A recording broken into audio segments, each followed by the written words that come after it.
За мен е чест да посрещна тук един от хората, с които сме били рамо до рамо в първите години на свободната журналистика. Свързва ни и любовта към музиката и какво ли още не. Той е автор на първата БГ рок антология "Цветя" от края на 80-те. Има архив от над 7000 парчета от този период. Представям ви легендарния глас на Националното радио Емил Братанов.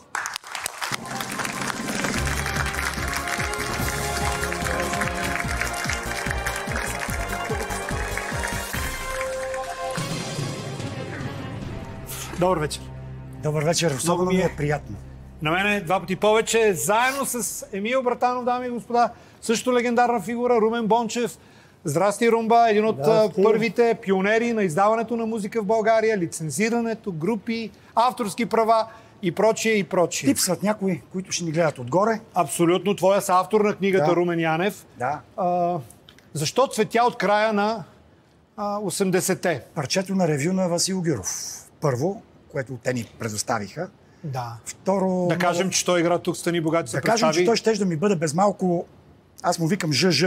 Живия Жокер. ЖЖ. Добре, ще ти го откраднем. ЖЖ. ЖЖ, но музикалният конкурс в студентски дом, за който той игра, и му развали нещата. И аз дори бях вчера толкова пищисал. Но аз пък благодаря на Румен Бончев, който прие само за един ден. Нека да кажем две хубави думи. Бог да го прости за Румен Янев. Също от пионерите на журналистиката. Милко Стоянов скоро щеше да бъде Жокер. Насякъде сме. Всъщност носи нещо, на което го има и Румен Янев. Какво е то, да видим? Имам един подарък, който е много специален и е малко умишлен. Значи аз, освен MP3-ките, добре да го кажем, доктората ми беше изследване на стари години на 41 вестника на хартия от времето 87-92 трета, в които шапка ми свалям на доайените щурци, тангри, ФСБ-та, но аз се интересувах само от второто БГ рок поколение. Кои са те, между другото? Кои са? Ахат, Ера, Ермалък, Милена, Ревю, Контрол, но заедно с тях и Срам и позор Враца, Додо Велико Търново, Аве Мария Дупница, Доктор Дулител Варна. Вижте, жива енциклопедия. Как подхождаш като... Защото за мен ти си професор в тази област. Не. Дали имаш тази титла или не? Аз съм хроникьорник. Ще ти бъде дадена. Как подхождаш научно към сортирането, към... Не беше лесно, но всъщност идеята тръгна оттам, че интернет е нещо страхотно, но още след книгата си дадахме сметка, че някой, ако нещо не е сложил в интернет, то го няма там. И логиката оттам е, то не се е случило. То не е съществувало. Намерих над 2000 публикации от 41 вестника, които не само в радиото или на концертите, на които ходехме, които доказват, че това нещо е уникално, че го е имало, че второто БГ рок поколение има медийната репрезентация. И аз ти нося една флашка, супер, на която има и вестник, на който ти си родител, защото ти си. Супер. Трите официоза бяха тези три вестника. Няма да ги кажа. Ето така. Да, благодаря ти. Вътре има 8 вестника. Супер. Нека да ги има на още едно място. Бил съм и главен редактор, дами и господа. Мърдян рок шоу. Емо, Румба, стискам ви палци. Емил Братанов, легенда в музиката, започва своето шоу "Стани богат" сега.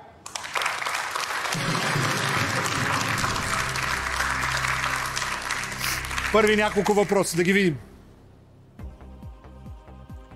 Кой израз е най-близък по смисъл до "живея на бързи обороти"? Плувам по течението. Потъвам като ютия. Яхвам вълната. Или излизам сух от водата? Всичките отговори са хубави, честно казано. Посменили сте нещата, на което много се радвам. Живея на бързи обороти, би трябвало да е яхвам вълната.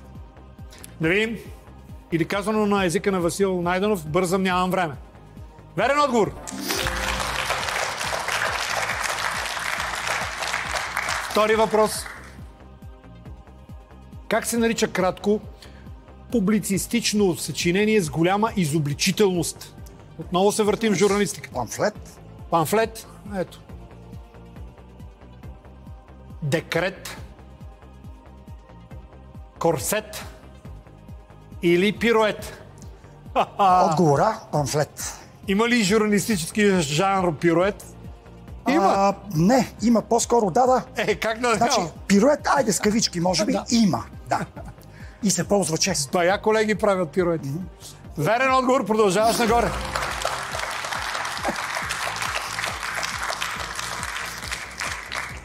Трети въпрос. Как се нарича автономно създаден бюджет по предварително установена формула? Наричаме го адресиран, запориран, делегиран или касиран. Значи трябва да е делегиран бюджет, което също е модерно в днешно време. Да. Делегираме го за определено нещо по определена формула на определени хора. Да видим. Какъв заложен. Да. Верен отговор.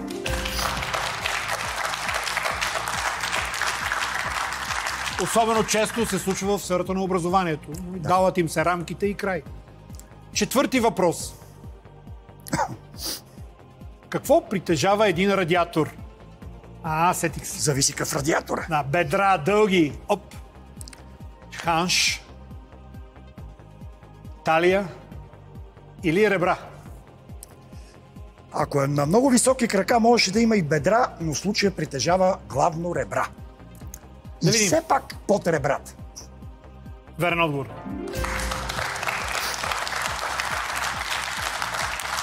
А защо ли са? Никога не съм се питал. Може би хващат вътре нагревателите или какво нещо има?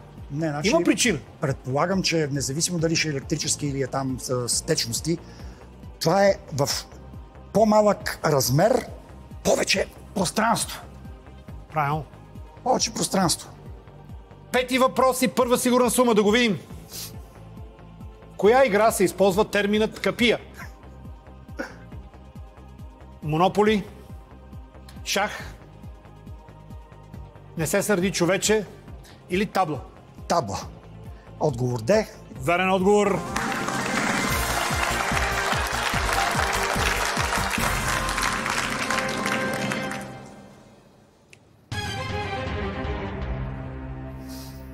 За музиката ясно, видяхме се на прекрасната изложба на Стоян Гребенаров, където видяхме отново идолите ни на снимки. Сега научавам, че с голям интерес се ровиш и в скандинавската литература, митология. Издал си нещо като... Нова страст ми я издадах, посъкратиха ми го заради малко политкоректност явно, но... Да. Наръчник или какво? Пътеводител? Не. Статия, обаче над 40 компютърни страници. Ето в оригинал ще са към 60, може да стане и повече. Ако 5 години четеш криминалета скандинавски, гледаш скандинавски сериали, в един момент си задаваш въпроса, това там всъщност верно ли е, това как е?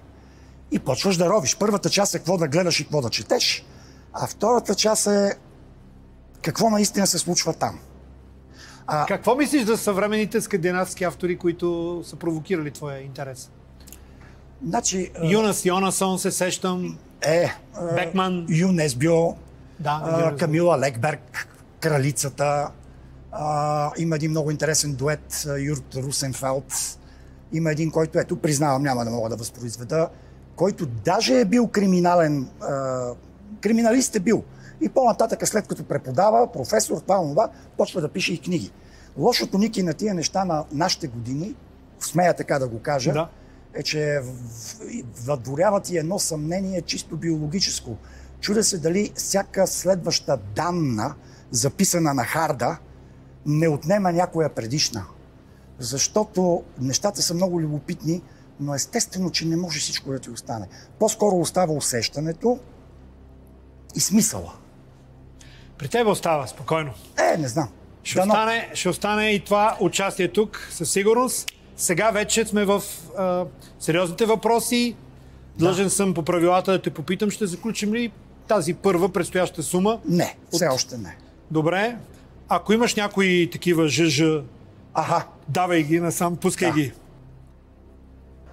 За сега въпрос за 1000 лева. Айде да видим. Коя българска група, е основана предимно от музиканти, които по образование са лекари и стоматолози? Да. Без отговори, моля. Без отговори, не, ти може. Нали? Да.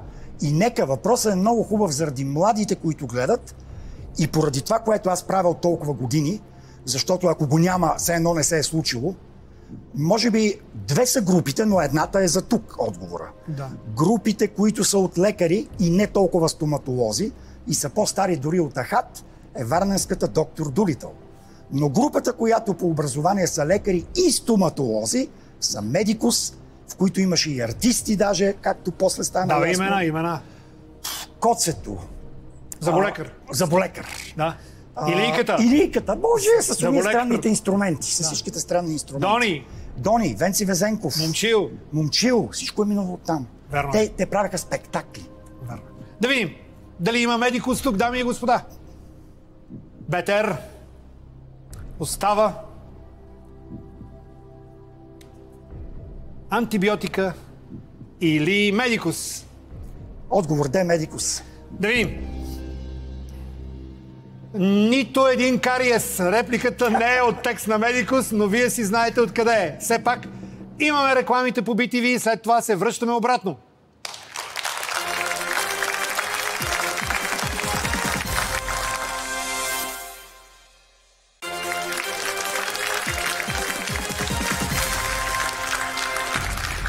Добър вечер, зрители на BTV. Много ми е драго, че професор Братанов е тук, както ние го наричахме Емил Британски. Въпросът, който му зададохме за него е за 5 лева и коя група е съставена предимно от лекари и стоматолози, Коцето, Илия, Венци, всички те са наистина медици. Групата е определено е Медикус. Ти продължаваш нагоре. Факт. Ето какво бихте попитал обаче по този въпрос. Господин Братанов, играем за 1500 лева. Ще заключваме ли? Айде още не. Да видим въпрос.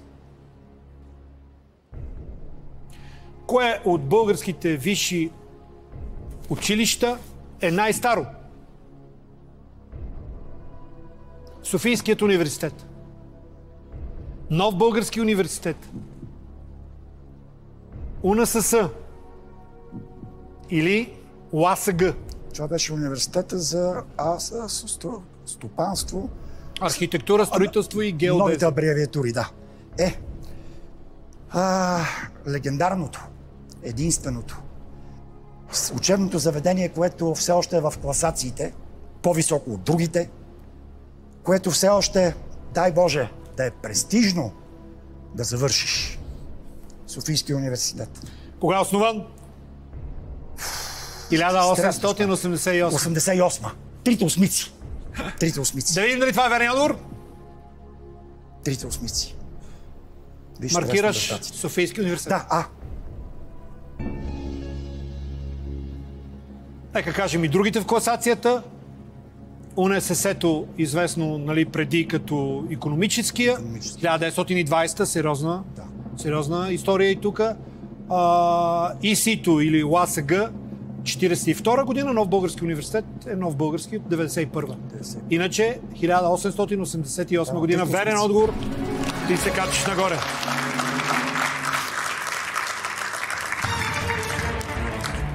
Господин Бончев, помня, че вие имахте по-странно висше образование. Какво беше то?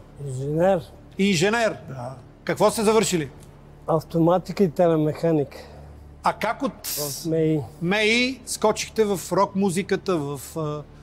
Хоби от детски години, младежки. Кой ви запали? Битълс.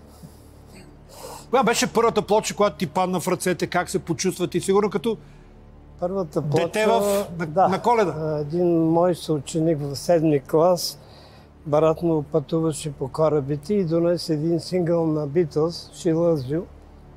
И го слушах поне 100 пъти за 3 дена. И оттам тръгна тръпката. Битълс!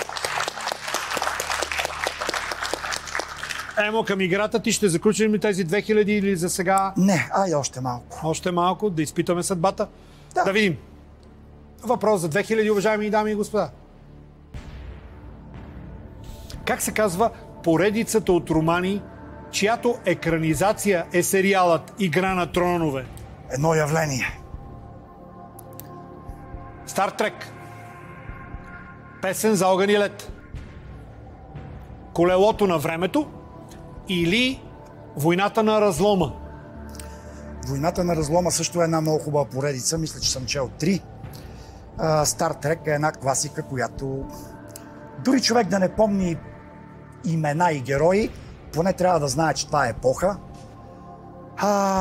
Признавам, че за колелото на времето в момента не се сещам на секундата, но Песен за огън и лед, божичко, може би в моята съкровищница стоят Толкин, онези първи 3 Star Wars-а, които са 4, 5 и 6 ли беше ли там, 5, 6, 7. И след като открих Игра на тронове, при това след като сериала беше вече на 4-ти сезон, може би, аз бях стигнал едва до 3-та книга, се намразих, че трябва да чакам с години. Не, наистина е събитие. И колкото и да се говори жестокости, не знам си какво, не, гледайте го. Четете книгите, там има и други неща, макар че той е мързелив и не е стигнал до никъде. Това е... Автора. Да, автора. Колега. Това е епоха. Отговор Б. Песен за огън и лед. Да видим. Б. Да. БЦ, да, извинявам се. Абсолютно верен отговор.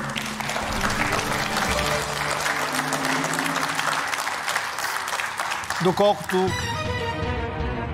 аз съм чел, колега журналист, Ню Йорк живее, Джордж Мартин. Припомняме, че и Захари Бахаров участва там. Да. А припомняме и нещо друго, че си глас на Националното радио, а миналата година при Мишо Билалов, вашият колега Любомир Лазаров спечели 50 000 лева, направи много готина игра. Неговата игра беше и малко още един пирон в гърба ми, защото ще си призная. Разбира се, човек колкото и да знае, нищо не знае. Може да знае много, но айде ще се пошегувам на черно. Може да му се случат 3 неща, които не знае поред. Освен това, даже не стимула. Този човек ми подсказа, че нашето поколение все пак ставаме за нещо. Общата култура е много широко понятие, но тя се трупа цял живот. Аз се осмелих заради това. И защото това е трибуната да кажа за рока. Това беше. Благодаря ви. Стани Богат е точното място за нещо подобно, за такова вдъхновение и за подобна игра. Да видим, ще заключваме ли тук Емо? Става малко по-напечено. Сигурно, но не. Сигурно става по-напечено. Да видим въпроса. Не заключваме.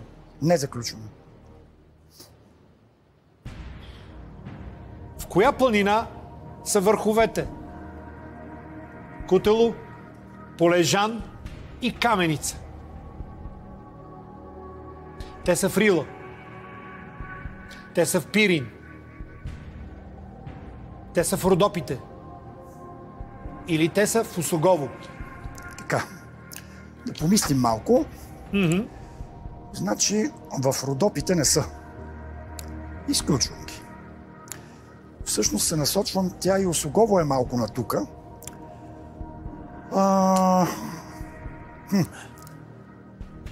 Кутело, Полежан и Каменица. Ето, хора на моята възраст, които вече много не ходят по планините. Кутело ми е много познат. Чудя се дали, за да не рискуваме съвсем и да не се изложим пак още от сега, чудя се обаче дали да ползвам 50 на 50 или живия джокер. Ето ти географски въпрос. На пръв поглед много лесен, но човек като не ходи по планините, какво ли може да е станало на Кутело, на Полежан? Полежан ми звучи малко... Малко дори македонски, като лек диалект. Кутело звучи също македонски, честно казано, заради това Кутело. Каза, че не е Родопите, обаче Осогово ти е тъмна Индия. Рила. Рила или Пирин? Кои са върховете в Рила, кои са върховете в Пирин? Какво ти говори? И ми звучи като особено Кутело, ми звучи като връх, на който се ходи така, хората ходят и зимно време. Не, ще ползвам, може би ще ползвам Румен. За да не се изложа още толкова рано и за да може да затворим поне следващото сума. Примерно. Добре. Айде да ползваме моя жив жокер. Господин Бончев, заповядайте при нас.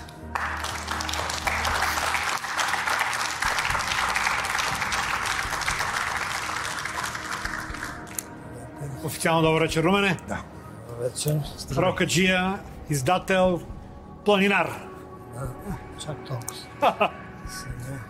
Не го знам абсолютно. Не го знаеш също. Но, да, аз също имам предположение. Не знам нищо за Осогово. Колебая се дали не е Пирин.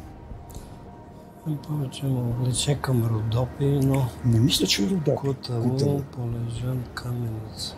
Звучат ми Кутело и Полежан, ми звучат абсолютно македонски. Нещо е друго, 50 на 50. Най-добре, според мен. Да си подсигуриш поне. Добре, че ползвам, ама не си го представях така. Добре. Добре, благодарим на Румен. Да, разбира се.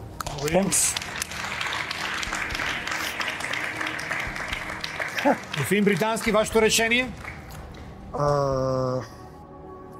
Съжалявам, 50 на 50. Нека компютъра влезе в шоуто на Мил Братанов и помогне в този тежък момент.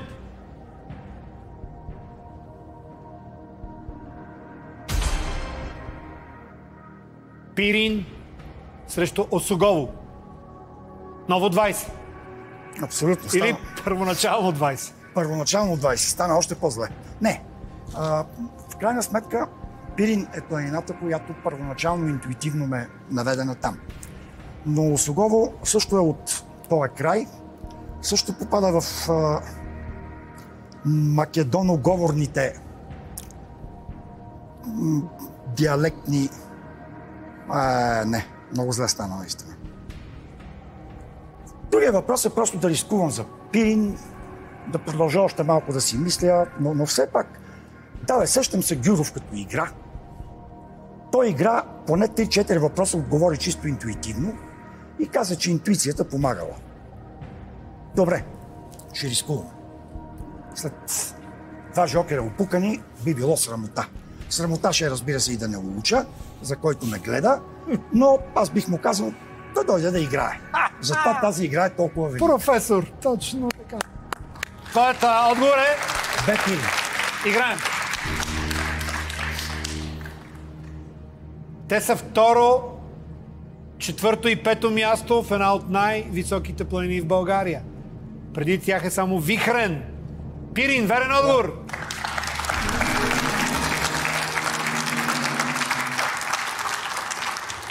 Интуицията. Ако бях рискувал още на първия... И всичките са над 2800 метра, сериозни върхове. Не съм планинар.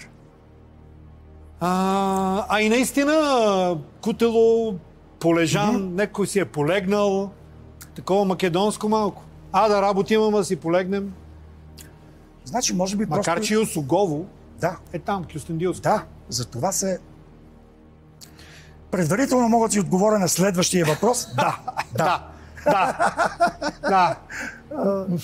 Осигуряваме. Заключваме. Давай. Не можа да ви отговориш, това се случи другия път. Добре. Знам, че сред вас има много, които се колебаят дали да дойдат в студиото. Няма какво да се притеснявате. Нали, Емо? Готино е, интересно е. Разбира се, и се струва. Заповядайте и вие. Сега вижте и новините и приятна вечер. До следващия път.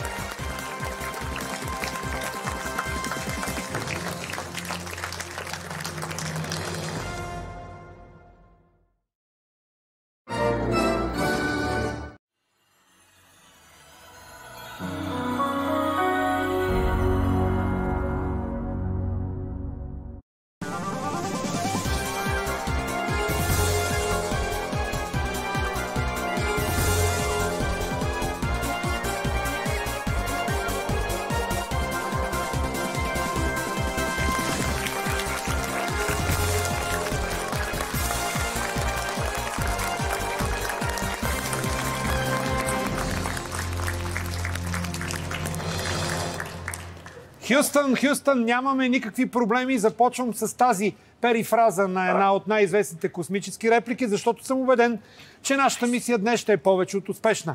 Добре дошли на борда на совалката Стани богат. Литваме в безкрая от знания и ум с играча, който от миналия път живата рок енциклопедия на България Емил Братанов. Емо, поизчерпахме. Господин Бончев е тук. Добър вечер и на вас. Поизчерпахме всичко, но кажи някой факт, че от рока, от попа, което не се знае, нещо малко известно, нещо стил Стани богат. Не. Изпитай ни нас. Да, за Стани богат е кой преди MTV е измислил черно-белия музикален телевизионен видеоклип. Няма да кажа името, но е у нас. Защото е верно, защото MTV тръгва 20 години след Мелодия на годината. Но второто поколение, тяхната епоха беше 4, 5, 6 години. 87, 92, 3. Те не оставиха повече от 20 винила. 200, 300, 500, ето Румен Бончев е тук. Те ги издаваха. Дискове, да кажем и касетни албуми. Никакви кой знае какви интервюта. Аз установих обаче, че пресата ги е писала и ги е... Кои са те?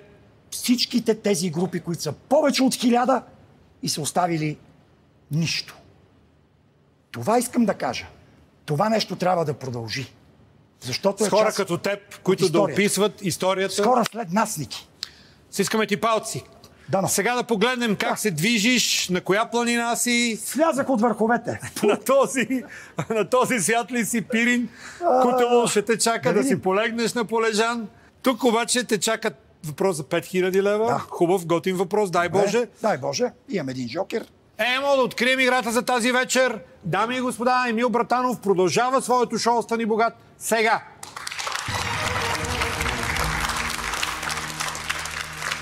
Емо, ще стартираш от космическата височина от 5000 лева и още миналия път си заплю. Да. Длъжен съм. Да. Заключим тази сума. Стискаме палци. Един от най-силните жокери, обади се на приятел. Те очакват. Да видим въпроса. Какво племе са киконите? Келтско, славянско, тракийско или италийско? На пръв прочит не го знам и не бих така казал. Така, кикони.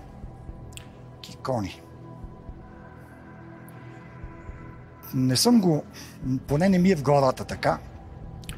Да видим дали първо не можем да поотсеем нещо преди да си помагаме. Ако си помогнем. Италийско, тракийско, славянско. Тракийско и славянско са тук по нашите географски ширини. Все си мисля, ако бяха славянско или тракийско, щяхме да сме ги чували. Да, аз говоря множествено число за няколкото други индивида, които живеят в мене. Точно. Рокаджията, любопиткото, така. Кикони. Оказа се вече, показах го и го доказах, че явно не се доверявам на интелекта си. Или ме е страх. Значи звучи ми келтско. Звучи ми келтско, но по-добре да рискувам с интуиция, ако съм затворил тази сума, а имам един жокер, а в случая това е телефонния жокер. Доста силен. Доста силен и освен това, да си кажем честно, това и за хората, които ще кандидатстват да дойдат тук. Да знаете, има си... не всеки навсякъде може да ползваш. Аз бърках с предишните два. Но това е много удобно. Тук си плаче за телефонен. Тук си плаче за телефонен жокер. Хайде да го използваме, за да затворим сумата, ако е рекал Господ. И компютъра. Мъдро решение. Нека използваме жокер, обади се на приятел. Емо, кои са тримата приятели, които си приготвил и кого ще потърсим? Това са... Така, виждаш един приятел, който познаваш и ти. Легендарни фигури. Петър Лисицов, Петър Лисицов, който нямаше как да... Все пак трябваше да го представя с фамилия. Да. Това е Пешо Пърпала, който от 10 години е в Германия с милата си съпруга. Крум Крумов ми е семейен приятел, семейни приятели са ни, те са в Германия. То всичко ти е в Германия. Ти си складирал приятелите в Германия. Така се случи. Но, поздрави на всички тях. Аз мисля да позваниме, за да спестим някой лев на продукцията, да позваниме на Владислав Митев от София, който също ни е много добър приятел. Това е малко по-друга история. Млади хора, 3 момчета, почти едно след друго, страхотно семейство, страхотно възпитание. Нека звънем на Влади Митев сега.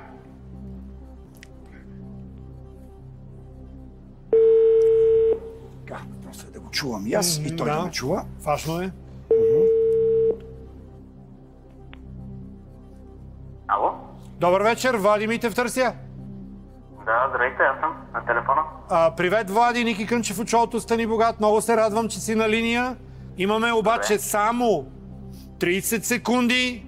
Всичко, което Емо ти каже от значение. Разговорът ще бъде изцяло между вас двамата. Не знам дали си на спикър или не, но той трябва хубаво да чува. Внимавайте.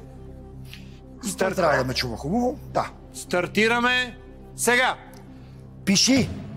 Племе. Кикони. Кикони. Какво племе е? Келтско, славянско, тракийско, италийско. Племе. Кикони. Най-вероятно е тракийско племе. Кикони. Кикони. Пак ми го кажи. Да. Кикони. Добре. Коврат. Тракийско племе. Добре, благодаря ти. Поздрави вкъщи. Добре, благодаря много. Добре, значи не съм чувал за това тракийско племе. Въпросът беше добър за задаване, добър за писане там, където се пише. Между другото ще кажа и за следващите, които биха се появили тук. Хора, мислете, не е толкова страшно и е хубаво, но не пък всичко става. Така. Точно така. Не всеки въпрос става за тая хватка. Така.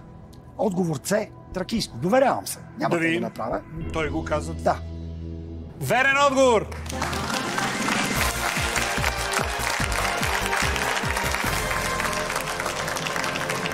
Сега мога да рискувам на воля. Сега може да рискуваш. На следващия въпрос. И да кажем информацията, че киконите наистина са тракийско племе, 2 века преди Христос. Между Марица и Места, там е било тяхното обитание. Господин Братанов, ще атакувате космическата за сега височина от 10 000 лева. Дишате с 5. Да видим въпроса.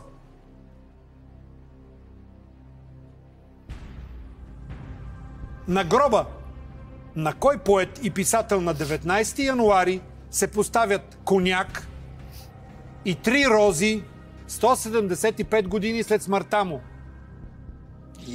Уникално. Абсолютно. Уолт Уитман, Уилям Бъроуз, Едгар Алан По, Херман Мелвил. Добре.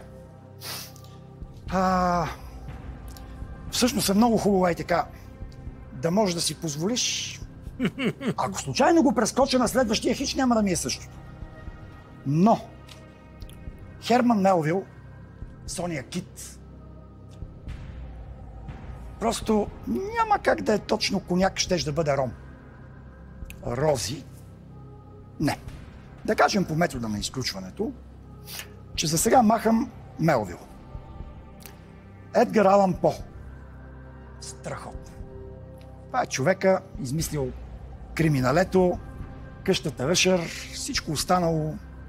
Всъщност вдъхновител на всички трилърджии оттам нататък. Какво може да е свързано с Едгар Алан По, за да му дават коняк и 3 рози? И то толкова години след смъртта му. Вметвам, няма как, казах го и май преди. Човек може много да е чел, но се страхуваш, че с всяко следващо изтриваш по нещо старо. Значи не мога да възпроизведа всичко. Просто си мисля, че до Херман Мелвил, там настрани, ще оставим и Едгар Алан По, защото на него пък му е по-подходящо, може би някакво оръжие. И пък не виждам тия 3 рози. Тия 3 рози остават поета Уитман и Уилям Бъроуз. За мене остават те двамата. Някак си в съзнанието ми нежността на Уитман и една като че ли сигла, че той е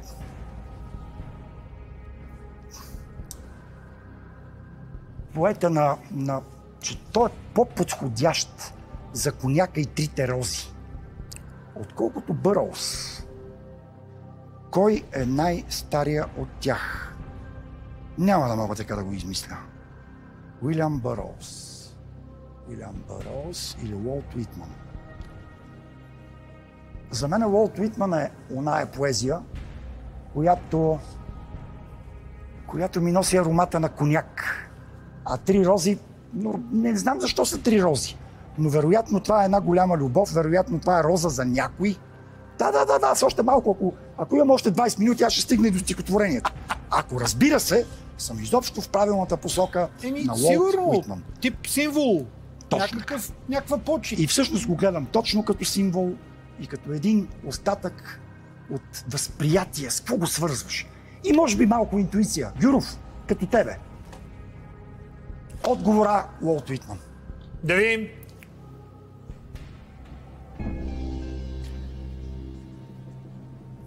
Водя тази игра от близо 15 години, с известната пауза на всички, но такъв интересен анализ аз скоро не бях чувал. Така ли е? От всички страни, от всички посоки, години, символи. Да видим. Навърза всичко, цветя от края на 80-те и рози от незнайно коя година и кой век. Каква загадка само имаме тук. Абсолютно! Верният отговор пристига веднага след рекламите по BTV.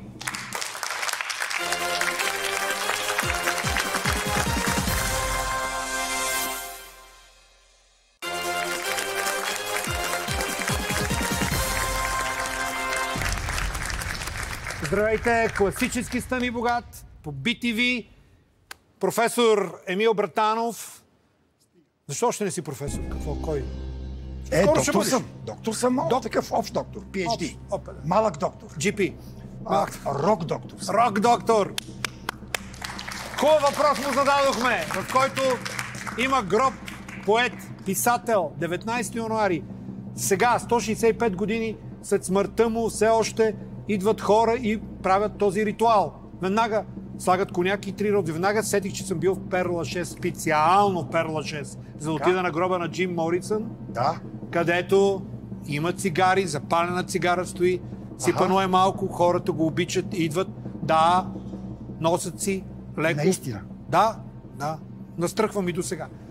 Стояха ти като колебания. Уитман срещу Бъроуз. Бъроуз леко прилича на теб. Бит поколението. Керуак. Да. Доста по-късно. Много по-късно. Участва в един клип на YouTube. Специално го вкараха. Уилям Бъроуз. Голият обяд. Да. Но най-стар от всички верен отговор е Едгар Алан По. Аз си обяснявам и играх с теб и го разкрих. Просто знам, че е бил бухем. Така. Че бил много нестандартен за времето си. Мисля, че е живял в Балтимор. Всички тези идеи са му идвали леко и налудничево, леко, с гарвани и с всички останали. И преди 80-90 години, почитателно известен, е почнал с точно това и се спазва като голяма традиция. Доста труден въпрос беше. Тоест загадка е защо са трите рози и коняка точно. Това, Но някаква почет му отдават. 5000 лева, дами и господа, силни аплодисменти за Емо Братанов. Емо, беше ни повече от приятно. Това е твоето постижение. 5000 лева. Отповядай, приятели. Да си ги изкарчите с кеф в семейството. Всичко най. И до нови рок срещи. Много ми беше приятно.